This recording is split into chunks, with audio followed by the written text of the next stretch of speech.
of the official section is Un Día Perfecto para Volar. We've got Mark Richer, director, screenplay writer, and actor, and also Sergi Lopez, and the actor.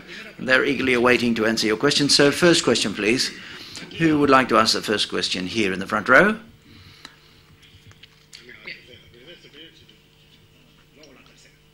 And then, hi, good morning. Mark, nature, naturalness, imagination, fantasy, these are elements that I've seen that are very important in the film. I'm not too sure whether there's something else that you would like to, or family perhaps. Thank you. Hi, good morning. Un Día Perfecto para Volar is a film that talks about, mainly about a desired paternity, constructive and positive in that sense. So therefore, as of there, it's a game where the border between life that one's lived and the life one dreams of living or imagines one wants to live, and everything fits in there. The story of the giant landscape, this landscape, as you can see, the objects, and they are very important as well, be it the scarecrow or the water, the rocks, or the kite, that is to say, and also that animist of animated magical objects that are alive, and as of there, it's a bit of a mixture of everything. We should not forget that the film starts and emerges from the idea of a story that I've been telling my son Rock for many years, to save the problem of when we go into Barcelona, when I take him to school and we go to all the in traffic jams, and this happened many years ago. I used to tell him a story, and was the story of the Giant's Ball. The Giant's Ball was why was the gas station on the road, and he said, look, what's this? I said, well, it's a ball that a giant left there, and as of there, that's where the idea stems from. So every time we drive past there, he says, I said, Dad, the story about the Giant's Ball, the story about the Giant's Ball, episode 200,854, the giant, he puts on his pants, he gets a magical umbrella, and he flies through the castle's window of the castle, and he flies all the way to the forest of the Weng Weng Weng, which are these trees that only speak Weng Weng Weng, except the little ones that have got their eyes and the green leaves, and they speak in Catalan. And the giant flies looking for little pigs to eat them, because he's always thinking about and eating. In the forest, you've got the magic mushroom, the white rabbit with the red ears, and that's the story. And over these years, Rock started to interact with the characters of the story with the voices I made, and he speaks directly to them. Then he sets up plots, and I started to write over these years in the car, and I made up a script with a lot of dialogue, with the films that I normally make don't have too much dialogue, and as of there, we incorporate all the rest of the team, from Sergi and the rest of the people that got involved. We shot at home. That's where, when we normally walk in Las Viñas, that's where we live. Where we go and where we go swimming is what appears in the film. Where we fly the kite, it's all exactly the same, and so on. So it's a mixture between what is real, what is fiction. Let's say it's a game. It's a game of mirrors as well,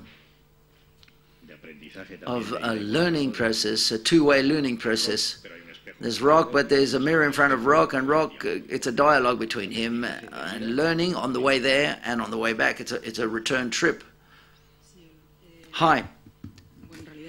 The truth is, you've answered my question, but I would like to know what the film, which was made by the family, shot right there, where you shot it very close to home, where the idea came from, you've already explained. It's a homage, or it's a tribute to your son, Rock, and I would like to know, the question for both of you, for Sergi as well, whether the script was closed or very strict, or whether there's been a lot of improvisation by Sergi as well as Rock. Well, the film is an act of love of a father towards his son, and the film is a tribute at the end of the day. When I'm not here, he'll be here. When I'm here, he may not be here. But it's stuck in space and time, and that's the best thing a father can do in that sense. As of there, I will talk about the same subject matter. It's a film that talks about paternity or being a father, and that it goes from the beginning to the end, be it in Sergi's Lobeth's character, or be it in the giant, or in the landscape. Being a fatherhood understood as something positive, we're very used to in films, the films that have marveled us of that fatherhood, which is tormented and positive, opposing what we call being a patriarch. So therefore, in the film, we give it another slant. We look at it from a different perspective. That there's no imposition, but an inclusion, and there's a learning process. We promote curiosity and a human construction between an adult and a little boy, and that's what the film's about. The script was very defined. We had very little time to shoot in that sense, the film, because we felt like seeking spontaneity for all the characters could distill a certain authenticity and freshness in that sense. I don't know whether you want to add anything. I don't know. It's a film, it's almost a miracle that's been put on film. The truth is that the basis is a relationship of a father with a son, a relationship with a friend, with Rock. We've known each other for a long time, and at the end of the day, Mark decides to shoot in places that are familiar for Rock, for the little boy, and so therefore everything is placed perfectly for something to happen or something to take place. But it may occur or may not occur. But in the feeling, we have the feeling that in the very few days that we shot, the miracle was in the morning and in the afternoon, that we saw how this little boy in front of your eyes knows it's a film. Nevertheless, he's got the ability that we adults have lost of all of a sudden feel marveled in a second and start flying. This is something, it's a jewel of human beings. That is to say, this is being shot in a film. This is a testimony not only for his son, but all of the sons in the world that we all are. I don't know, it's a little miracle. It was all there to take full advantage of the curiosity that already existed between me, Rock, and my character. But it's a story that Rock knows back to front. So therefore, when I told him the story, well, he corrects me and he enters into the story, and this is what's so powerful about it, that it's that one day when we were told the story about Little Red Riding Hood, we believed it. And this is brutal, really. It's incredible. The brute force of fiction, of a fable, of the strength of what's untangible and imagination. This is, I think it's brutal and natural. Well, obviously, Rock, in that sense, has helped us quite a lot, by the way, to act. And along with Rock, you can't. All you do is look at him. So therefore, you've got to be there all the time. And if we're there, he's very natural. And being natural emerges quite a lot throughout the film. Sergi, first of all, those of you that follow you, we want to congratulate you, because this time in this festival we have seen you several times. But the question is, it's a miracle, because the shooting of the film was easy with Rock. Is that right? Yes, it's a miracle. It's miraculously easy. For example, with a young boy, he's got to be there in all the scenes. If he doesn't want to work, he doesn't want to play. You said you tell a boy, well, let's play at this now, and the boy doesn't want to play at the game you want to play. Well, the game doesn't exist, and he goes down the drain. Another question is for Marc. From the first moment, did you think on your son, or did you also think in another boy, perhaps, for this film, or not? It's horrible but if you've got a jewel in the family, it's horrible for a father to say, and you're in love with this jewel, what are you going to do? Look for the neighbor's son? At the end of the day, Rock is the inspiration of Marc for this film. It's the way he looks at Rock. Hi, good morning. I would like to ask you, Marc, about the narrative of the film, because the film is told through the boy's eyes, more than a boy, from a boy towards a boy, but something in other films about boys, young kids, we say we've always had an external look at the boy without going further in depth on what he feels or thinks or how he sees the world at the end of the day. So therefore, it's a radical way of looking at things different to the way we see things. And then also the sound of this film, it's configured as another character, really. And if you look at the credits, I see that there's been a lot of people working, a lot of technicians working on the sound, and that is to say, it goes to show the importance that you gave to the sound. The first question is that, we said it before, the film is a portrait,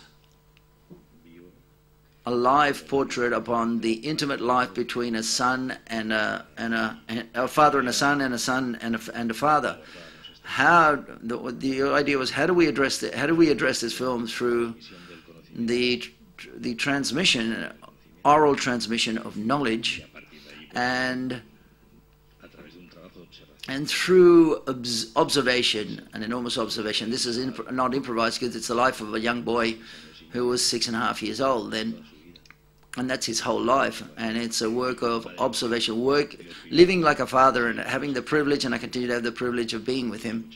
You've got a lot of hours with him because of your job, as we make a film every 10,000 years while you spend your whole day with your son. So therefore you take full advantage of this. And it's like a backpack. There's a human dimension in that backpack that you carry. And there are all the tools that you have, and as of there, you construct the way he looks after that work of observing your son, and not as if I'm hiding in the back of a cave, but participating with him and learning the game of mirrors, as I said before. This is something that's very important to share, observe, to construct, and build the things that one misses sometimes. And as of there, that's where everything rotates around everything else. So therefore we've taken different parts from different places, and this is a film. It's cinema, it's a film. And then, as you've said quite correctly, there's a reconstruction, especially in post-production. This film, we did it outside all of any industrial orbit, the shooting of the film. There was a group of people. We were going to do something. We were going to film with cinema means professionally, and that's it. As of there, we had an enormous amount of material, and it was like little ants, actually, for the editing, the sound, dialogues, soundtracks, understanding sound as a narrative structure, an important editing of the images, and then the entire crew, all the lab work, the soundtrack of Pau, my brother. All of a sudden, the film starts to build itself. And in that sense, what happened was that day-to-day how to manage day-to-day issues, for example. How it goes in, how you start the film and how you leave the film. The same thing happened in post-production. In the post-production phase, that is to say, everything seemed to flow. There was no intention of... We fitted everything together in the best way we could. Well, at least we tried to, and we wanted everything to flow as of there. And to have the ability and have a certain perspective, so this fits in, this doesn't fit in. And at the end, and I was talking to Sergi earlier on, everything you see in the film is everything that we film, apart from when he's in that little hut, that was shot apart. But practically everything that's been shot is in the film. It's quite curious. I think there was a question at the back, yes? A question for Mark. Why do you introduce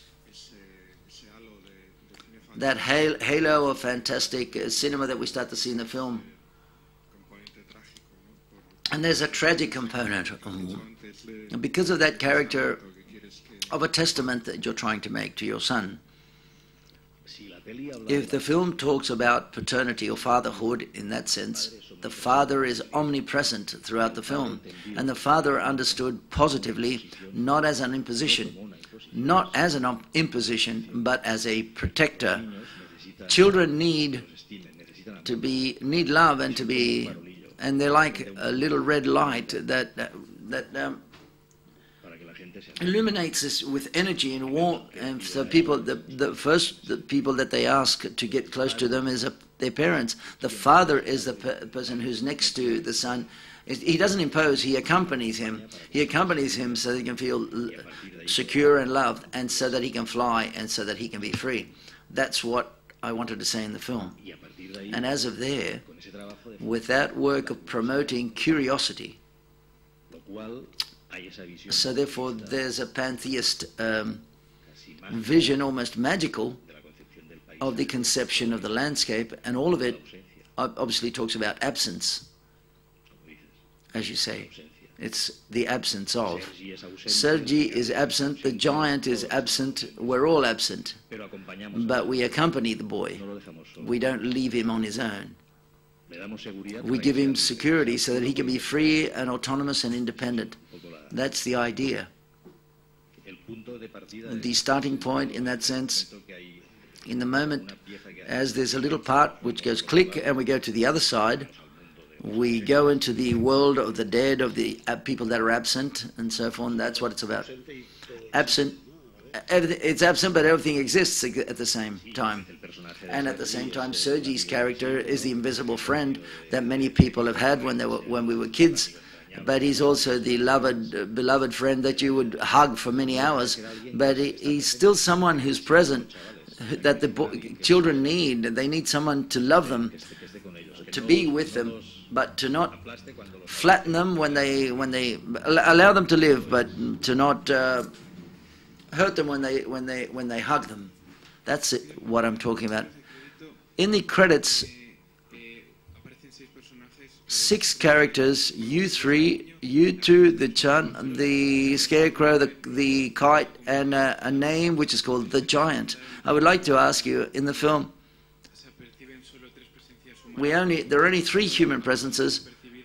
I didn't see that 4th name, the Giant. I don't know who the Giant is in the credits. I'd like to ask you about that ingredient, that in a film with very little material and very specific and very precise, who is that 4th human presence?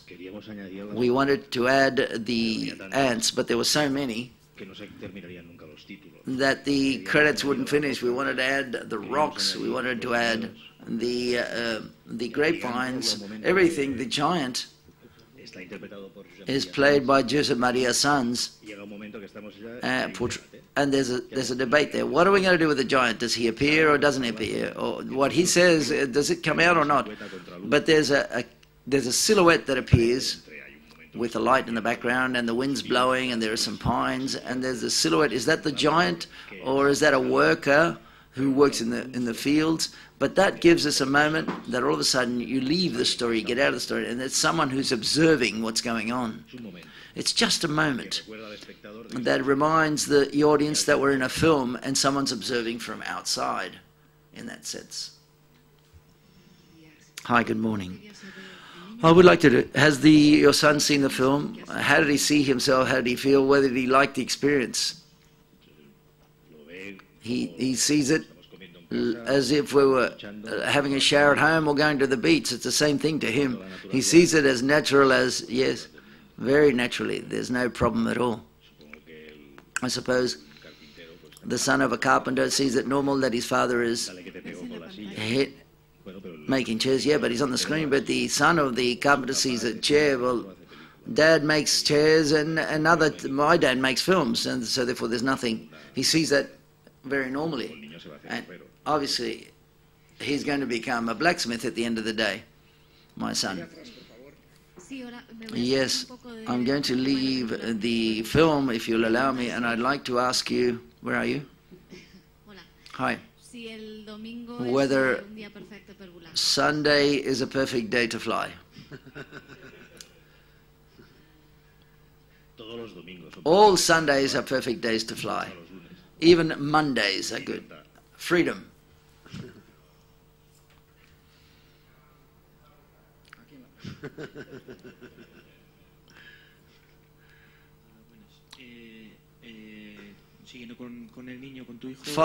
Along with your son, in this story,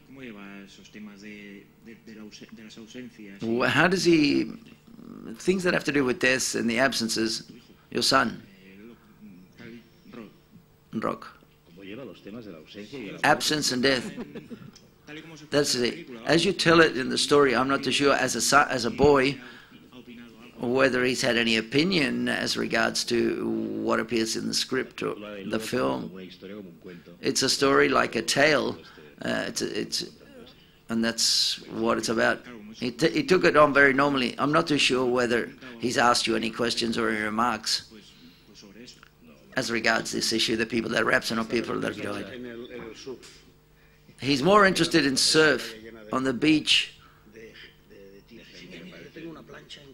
Look, I've got a surfboard and I didn't bring it on. I wanted to go into this. He was worried about this much more, very normal. It's what we said before.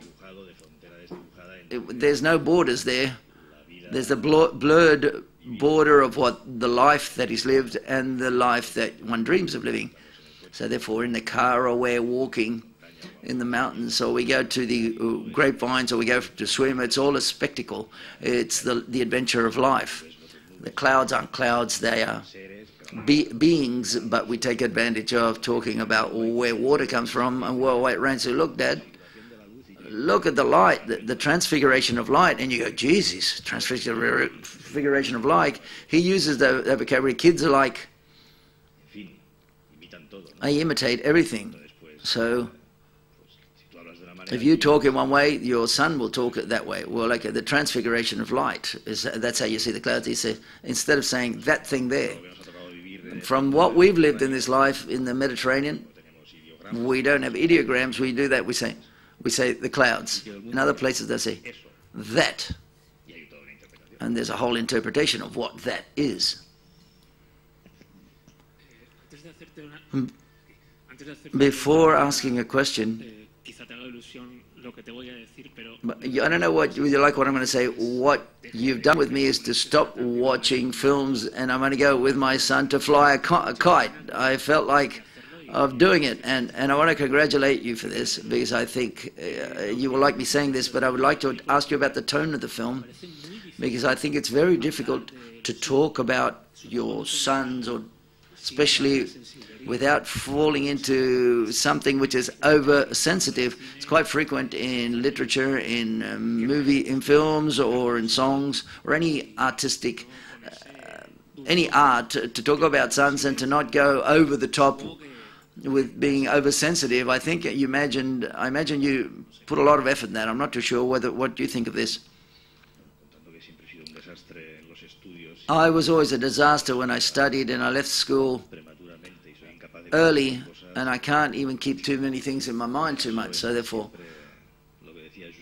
just Josep Pla and quoting Stendhal, you've got to talk of what surrounds you while you're here. I know how to do this, so if I talk about the things that surround me, I always imagined that I would like to get into genre films, but would I be able to do so? I don't know, perhaps not.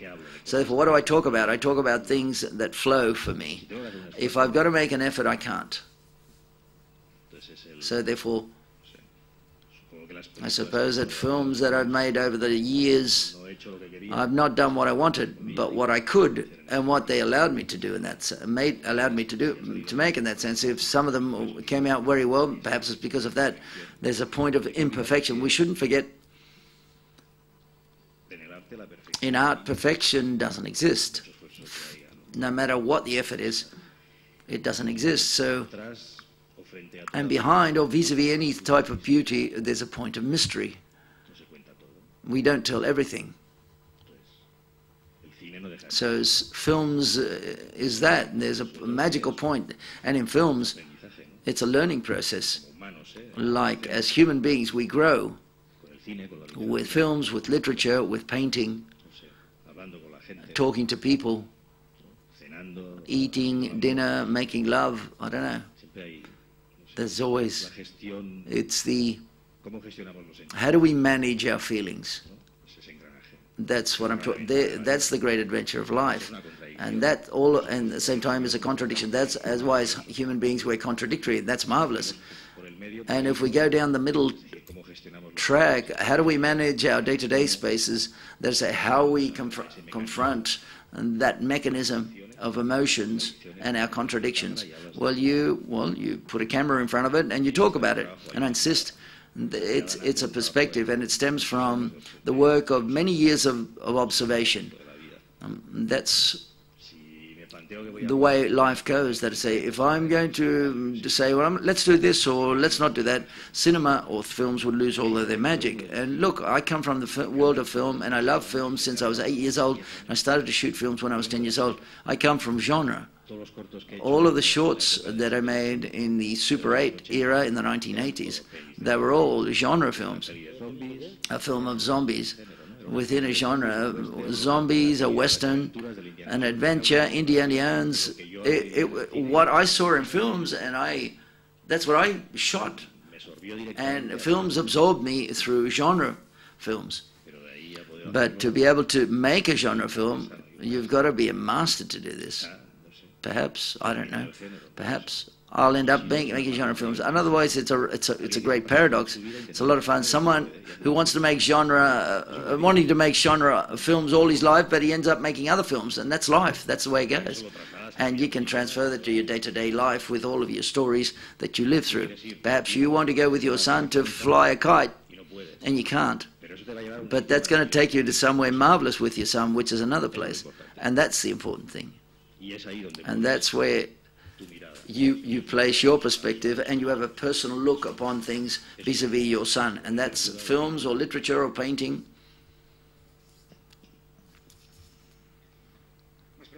Any further questions? Si no hay más preguntas. No further questions. Thank you very much. Happy Sunday to all of you.